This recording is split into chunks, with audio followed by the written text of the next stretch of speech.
of these dogs became a celebrity simply for being in the right place at the right time. The other, remembered with such simple but powerful words that a statue was erected in his honor.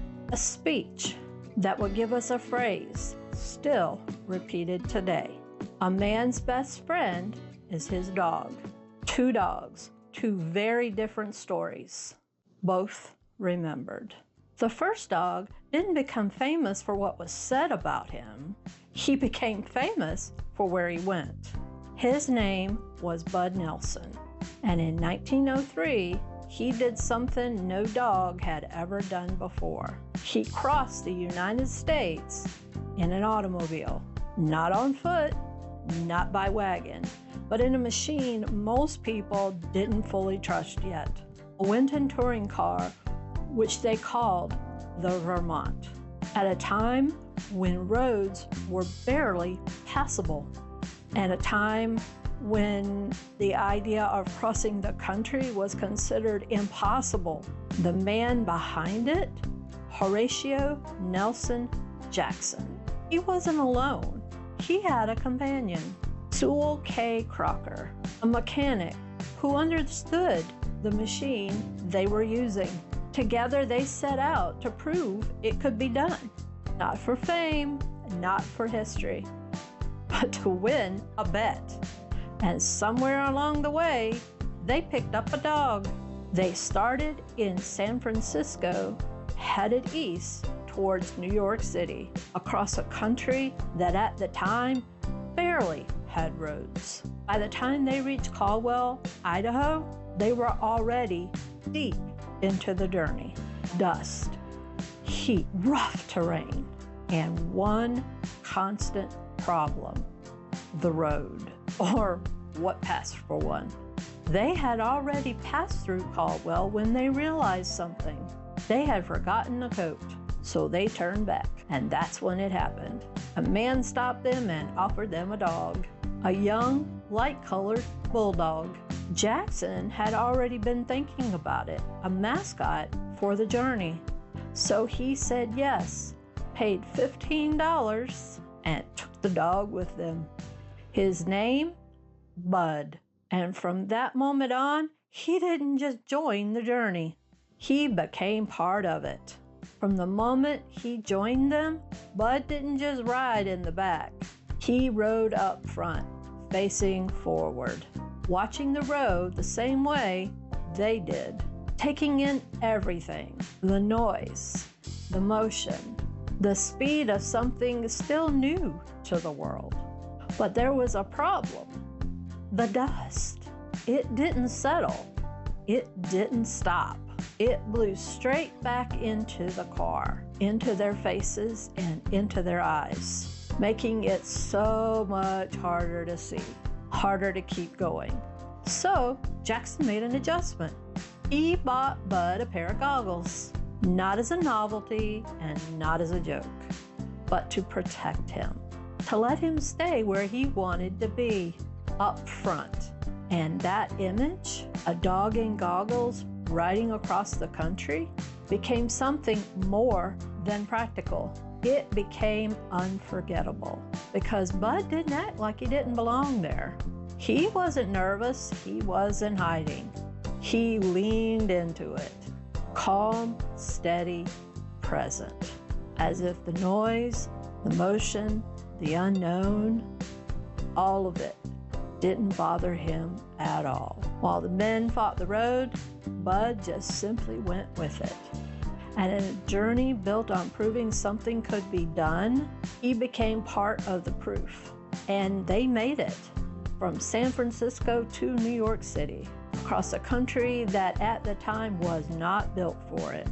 Roughly 63 days. Breakdowns, detours, terrain that barely qualified for a road. But they proved it.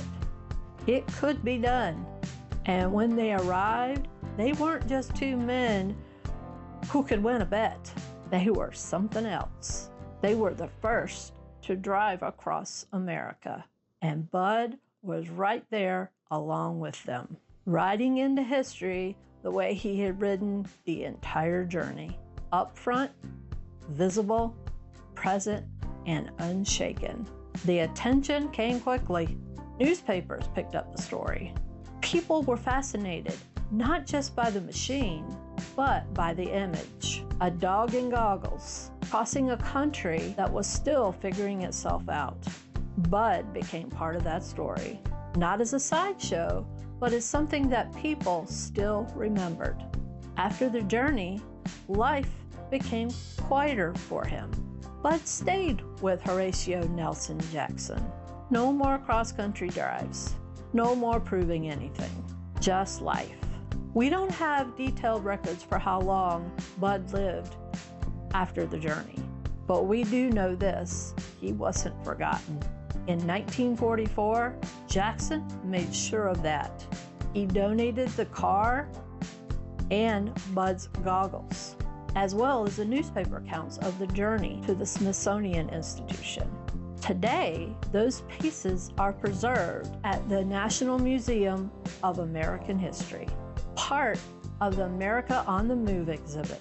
The car, the man, and Bud recreated as people had remembered him, sitting up front, wearing his goggles, still facing forward. Because Bud wasn't just along for the ride.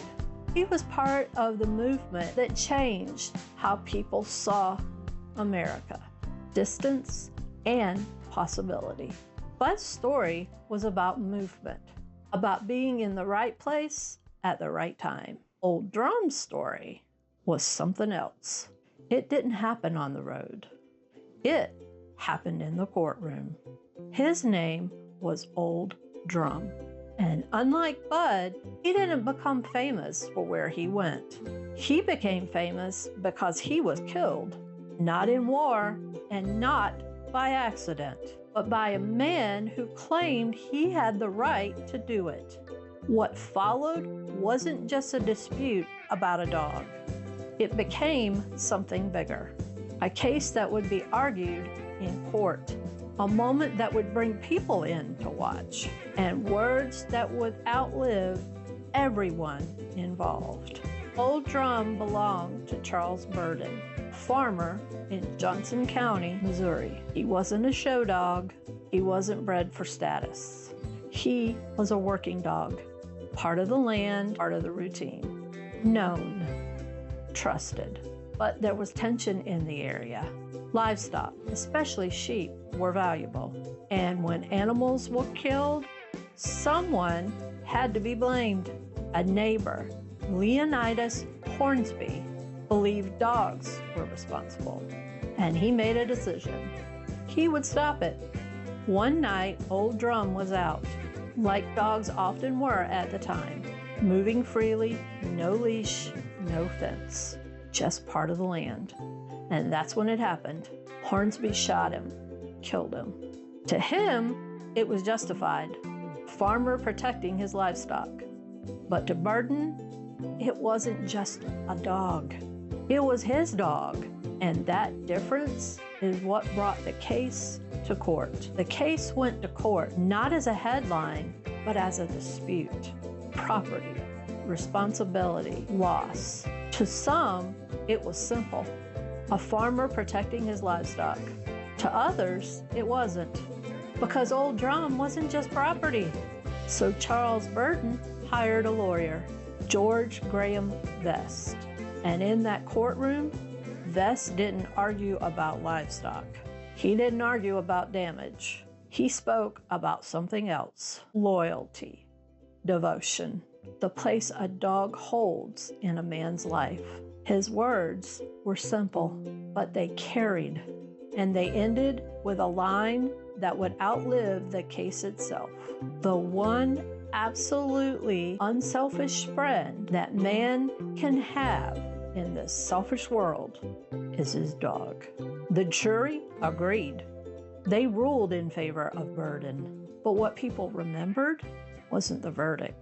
It was his words. Two dogs, two very different stories. One crossed a country that wasn't ready for the journey. The other never left home.